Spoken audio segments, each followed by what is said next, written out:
In politics, Hillary Clinton getting ready for her first official campaign event in the key state of Iowa. Welcome to Happening Now, everybody. I'm Jenna Lee. I'm John Scott. Clinton's second presidential campaign kicks off in the state she lost to Barack Obama back in 2008.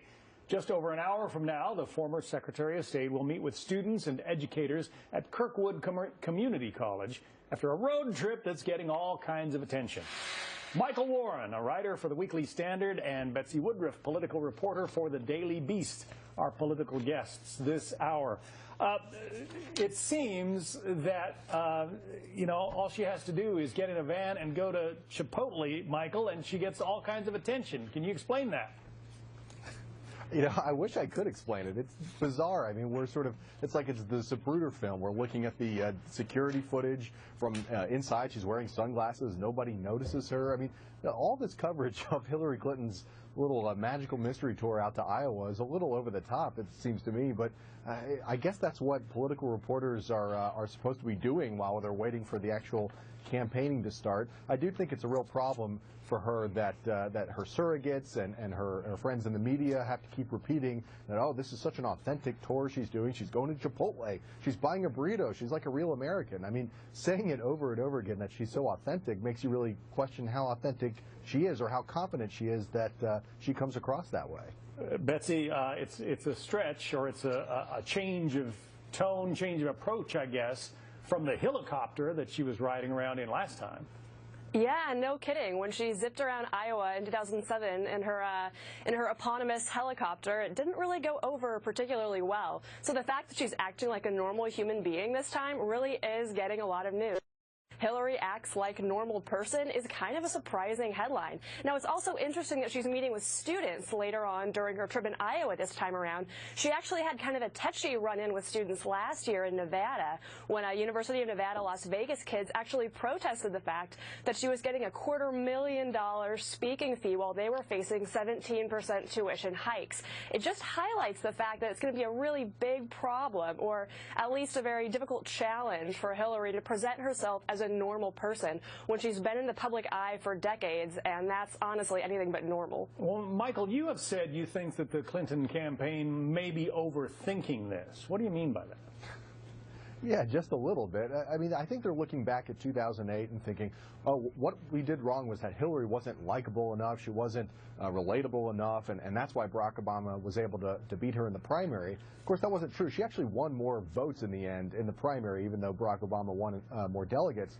But Obama was a sort of a once-in-a-lifetime candidate. He was exciting. He was a real political celebrity, and he didn't vote for the Iraq War. That was really why Hillary lost in 2008. Now I think they're overcorrecting and say, well, she's got to be so authentic. She's got to drive in this bus and go to Iowa and go to this coffee shop and meet with people, and it's kind of like what a political consultant would say is authentic or is real and down with the commoners and the people. It kind of reminds me of those kings who used to sort of dress down like peasants and walk through Camelot or wherever they were and try to figure out what the real people are feeling. It just doesn't come across as real. What do the simple folk do? Betsy, she's going to be as real a candidate as $2.5 billion can buy. At least that was the word yesterday. The Democrat operatives say they're going to raise $2.5 billion for the Hillary campaign. If that is the case, is she unstoppable?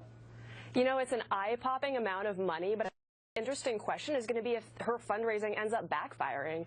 Look, when she was heading the Clinton Foundation, they took money from the Saudi Arabian government. That's going to be a big problem for her, given their abysmal human rights record. And it's going to be interesting to see if her donors tussle over policy issues. One of her top donors is John Morgan, who's a multimillionaire from Florida, a very powerful attorney. And he recently had a very public, very messy falling out with Debbie Wasserman Schultz, who's the head of the DNC, because she didn't support Florida's efforts to legalize medical marijuana. Now, Clinton's been a little cagey about where she is on the marijuana issue, and it's likely that, some of these incredibly wealthy people giving her money are going to tussle a little bit to try to get her to take the stance that they want. And that, all that money, all that support could absolutely cause some internal rifts on her campaign. On the one hand, it's astonishing that she probably will make that much. On the other hand, money sometimes brings problems. Yeah, and Michael, this is a woman who, for all her attempts to be authentic, said last year that she hasn't driven a car since 1996. That's not exactly an American way to live. Right.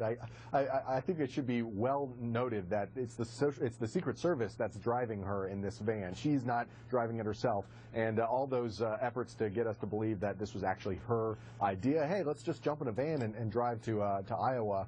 Of course, she did this in 2000 in her Senate race. As my colleague Daniel Halper wrote in his book, this is not original or new to her. So let's sort of dispense with all that spin.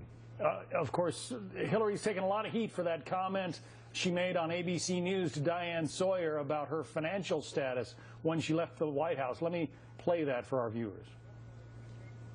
We came out of the White House not only dead broke, but in debt. We had no money when we got there, and we struggled to, piece together the resources for mortgages for houses, for Chelsea's education. It was not easy. Bill worked really hard, and it's been amazing to me. He's worked very hard. First of all, we had to pay off all our debts, which was, you had to make double the money because of obviously taxes, and then pay off the debts and get us houses and take care of family members. Is that a soundbite, Betsy, that she wishes she could take back?